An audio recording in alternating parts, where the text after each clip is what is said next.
안전합니다. 주 손길로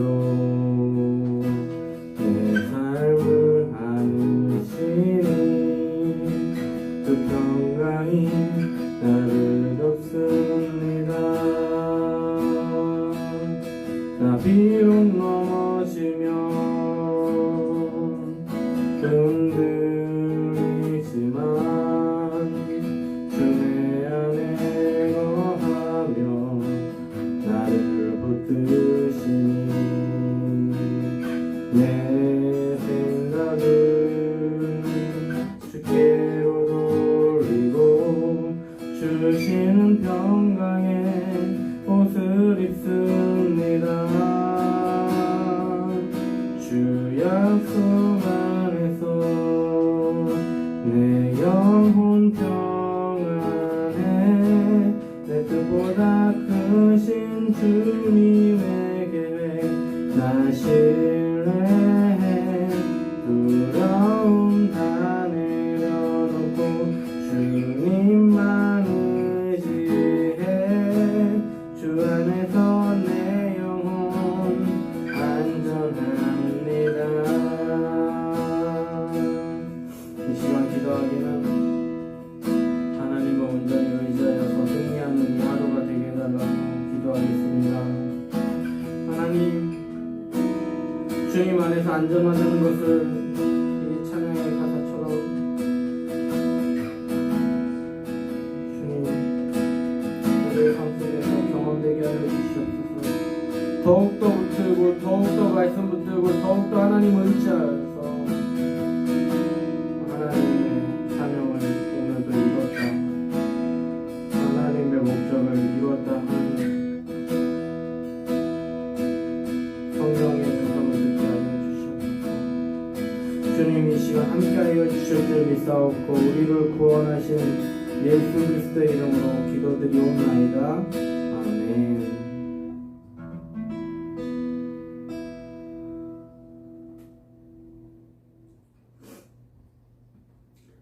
로마서 11장입니다. 로마서 11장 15절로 22절 말씀입니다.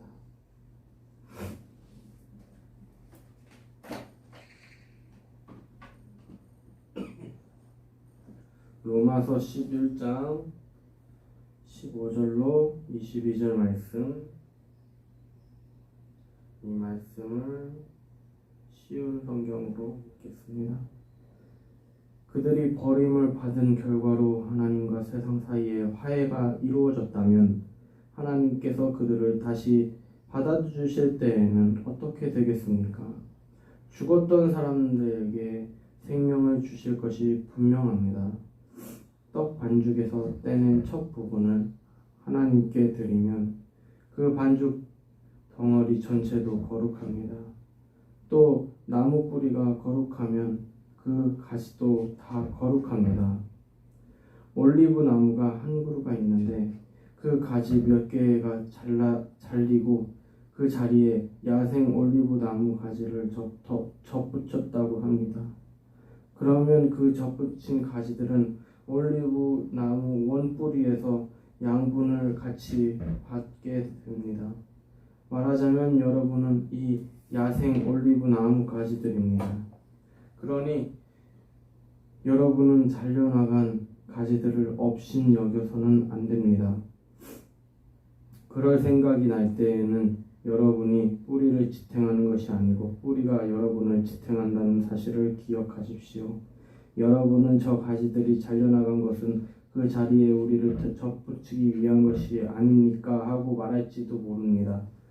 그렇습니다. 그러나 그 가지들이 잘려나간 것은 그들이 믿지 않은 탓이고 여러분이 그 자리에 붙어있는 것은 여러분이 믿었기 때문입니다. 그러니 여러분은 두려워할지언정 자랑할 것은 하나도 없습니다. 하나님께서 원 가지들도 아낌없이 잘라내셨으니 여러분들도 아낌없이 잘라버릴 수 있습니다. 하나님께서는 자비로우시기도 하고 준엄하시기도 하다는 것을 알아두십시오. 하나님께서는 당신을 거역하는 자들에게는 준엄하시지만 여러분에게는 자비로우십니다. 그러나 그것은 여러분이 하나님의 자비를 저버리지 않을 때 하는 일이고, 그렇지 못할 때에는 여러분도 잘려나갈 것입니다. 아멘.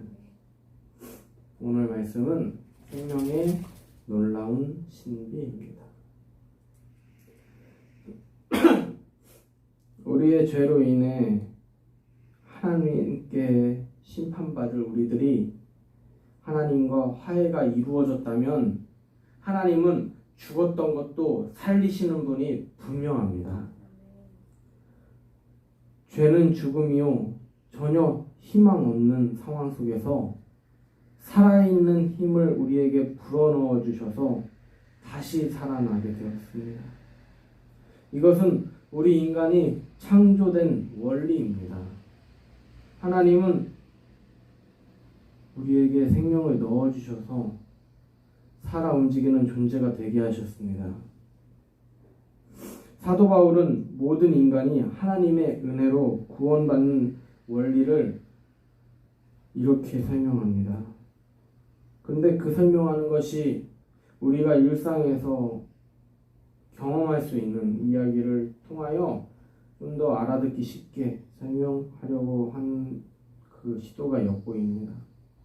16절 말씀을 다시 읽어보겠습니다.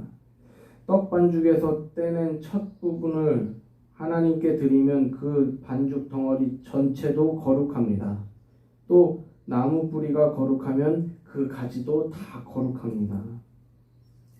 떡 반죽도 하나님께 드리면 거룩하여진다고 합니다.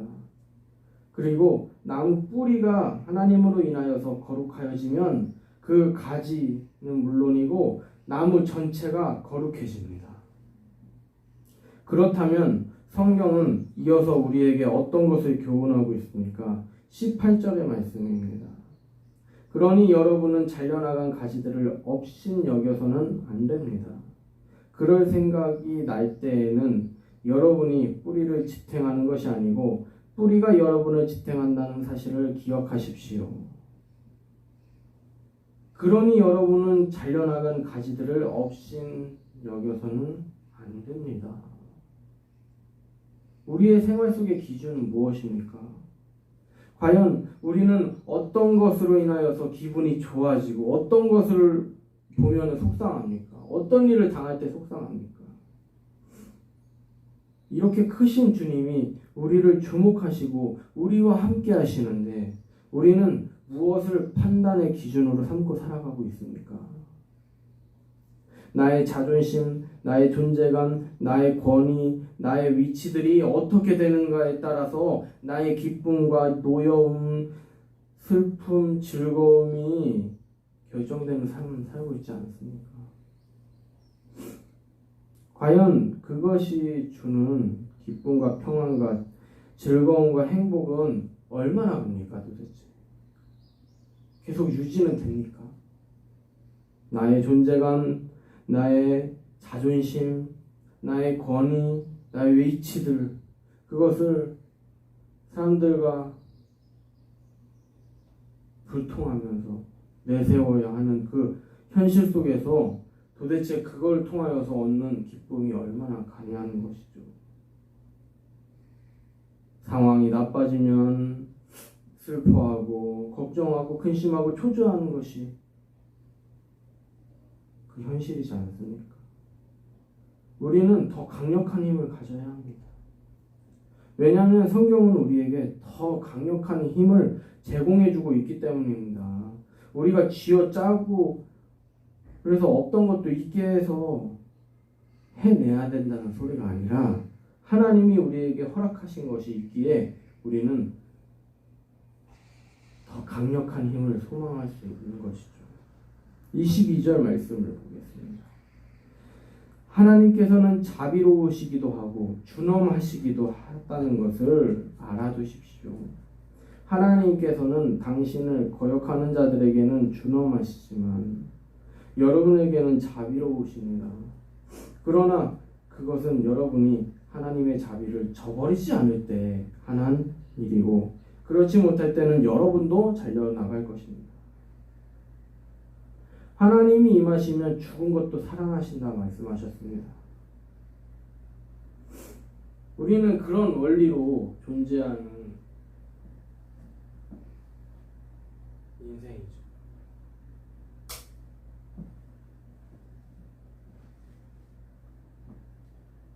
하나님이 임하시면 살아있는 것도 하루아침에 죽어버릴 수 있습니다.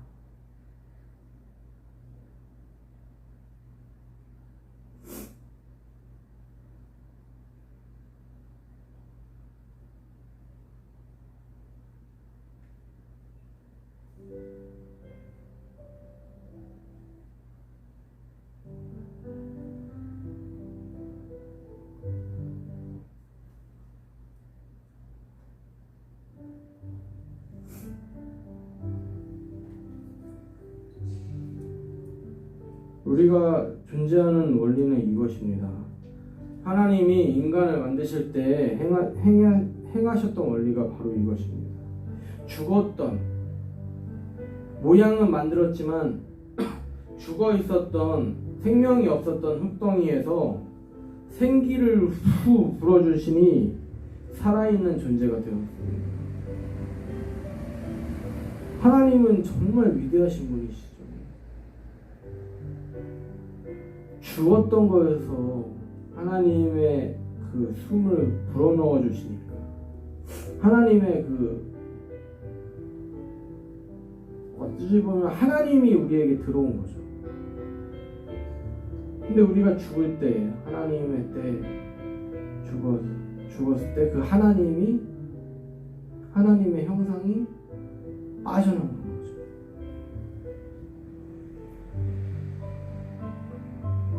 하나님은 전능하신 분이십니다. 하나님은 위대하신 분이십니다. 우리는 이 시간에 하나님의 역사하심으로 인하여서 기적적인 생명을 가지고 이 인생을 살아감을 여실히 느꼈으면 좋겠습니다. 우리가 살아가는 이 하루 역시 그냥 이루어진 것이 아니죠. 하나님이 허락하셨기 때문에, 하나님의 그 생명을 허락하셨기 때문에 살아가고 있는 것입니다. 믿는 자는 구원을 얻으리라. 믿는 자는 전혀 다른 인생을 살 수 있으리라. 우리가 살 길은 주님을 찾는 것입니다. 주님의 이름을 부르짖는 것입니다. 주님만이 우리를 구원으로 인도하신다는 것을 우리의 인생 속에서 증거하는 것이죠. 주님을 경험하고 주님을 증거하는 거룩한 인생이 되게 해달라고 이 시간 기도하겠습니다. 하나님, 이 시간 하나님의 말씀으로 충만하기를 기도합니다. 주님 없이 우리는 어둠의 존재입니다. 죽음의 존재입니다.